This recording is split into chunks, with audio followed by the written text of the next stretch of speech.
सत श्री अकाल दोस्तों।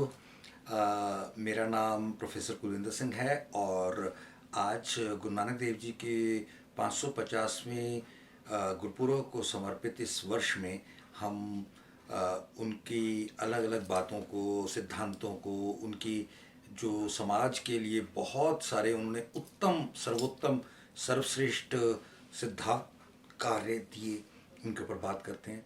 तो आज गुरु ग्रंथ साहब की जो बातें हो रही हैं पिछले 2-3 एपिसोड से, तो आज हम बात करेंगे कि गुरु ग्रंथ साहब में किन किन शीर्षक से बाणियाँ हैं।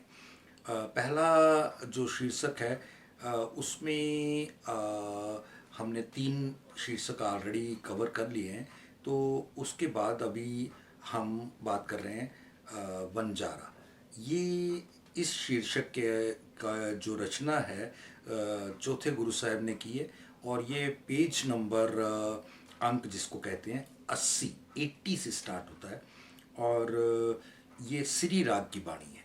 श्री राग के अंदर, जो कि गुरु ग्रंथ साहब का पहला राग भी माना जाता है।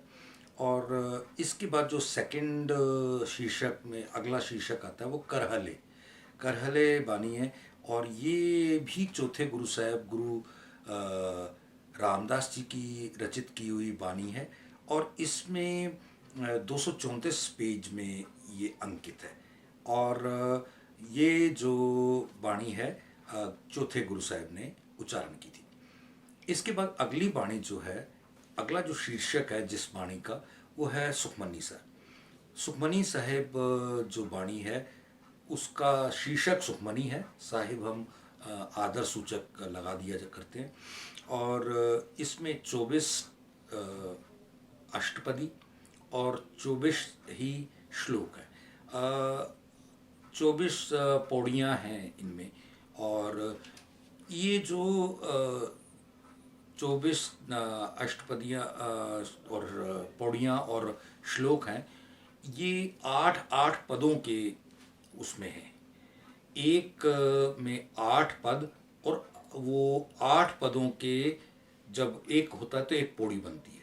इस तरीके से अंदाज़ा ये, अगर हम बाणी नॉर्मल रूटीन में इसका करें तो 262 अंक गुरु ग्रंथ साहब में आती है। और इसमें मैं पाठ जब जो रिकॉर्डेड हैं उनको सुनता हूँ तो देखता हूँ कि हर 3 मिनट नॉर्मल रूटीन में पाठ करने पर एक पौड़ी और एक श्लोक ख़त्म होता है और अगला, यानी अंदाज़ा 1 घंटा 10-12 मिनट में हम पूरा पाठ बिल्कुल आसान रूटीन में करें। अब इस पाठ में क्या विशेष है? सुखमणि अगर कहा जाए तो ये सुखों की मणि है। मणि मतलब जैसे एक सांप के सिर पे होती है, मणि जैसे कि एक हीरा। ये बेसिकली आप यूं कह लीजिए कि सिर्फ सांसारिक सुखों के लिए नहीं, भौतिक सुखों के लिए नहीं, आध्यात्मिक और रूहानी सुखों का भी इसमें मतलब असीम सागर है। आप इसको ऐसे कह लेते हैं, जीवन जीने की एक पूरा खजाना है। कैसे जीवन जिया जाए, व्यापार कैसे किया जाए, व्यवहार कैसे किया जाए, परोपकार कैसे किया जाए, करतार से कैसे मिला जाए, ये 4 अलग अलग तो मुख्य बातें हैं। इनके अलावा और भी कई विषयों को टच करके उनके बहुत विस्तार से अलग अलग तरह की व्यक्तियों की व्यक्तित्वों के अलग अलग तरह की सिस्टम्स के पूरे व्याख्यान किए हुए हैं।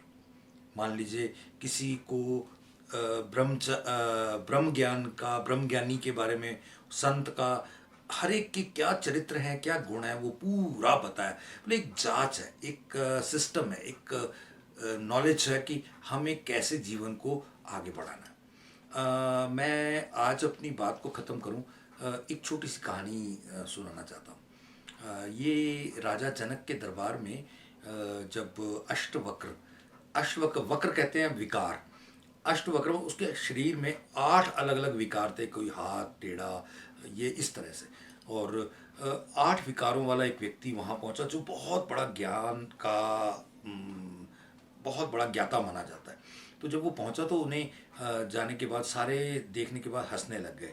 जब सब दरबारियों ने हंसा तो राजा को, जनक को, अष्टवक्र ने बोला, क्या मैं चमारों की सभा में आया हूँ? तो राजा को बड़ा, बाकी सब तो बड़े हैरान रह गए, लेकिन राजा क्योंकि बहुत ज़बरदस्त ज्ञानी था, उसने बड़े धैर्य से पूछा। जनक ने मैं समझा नहीं आपकी बात। ये सारे मेरे को देख के हंसे, मेरी चमड़ी को देख के हंसे। ये चमड़े के व्यापारी हैं, चमारों की सभा है कि इन्होंने मेरे को देख के हंसना किया। तो कहने का भाव, मेरे गुणों को तो अभी इन्होंने देखा ही नहीं है।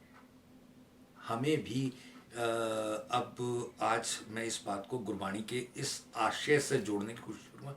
हम पाठ करते तो उस पाठ से हमारे हृदय में क्या परिवर्तन आ रहा है, हमारी सोच में क्या परिवर्तन आ रहा है। सिर्फ पाठ कर रहे हैं, ये कहीं भी कोई बहुत बड़ी अचीवमेंट नहीं है। Thank you.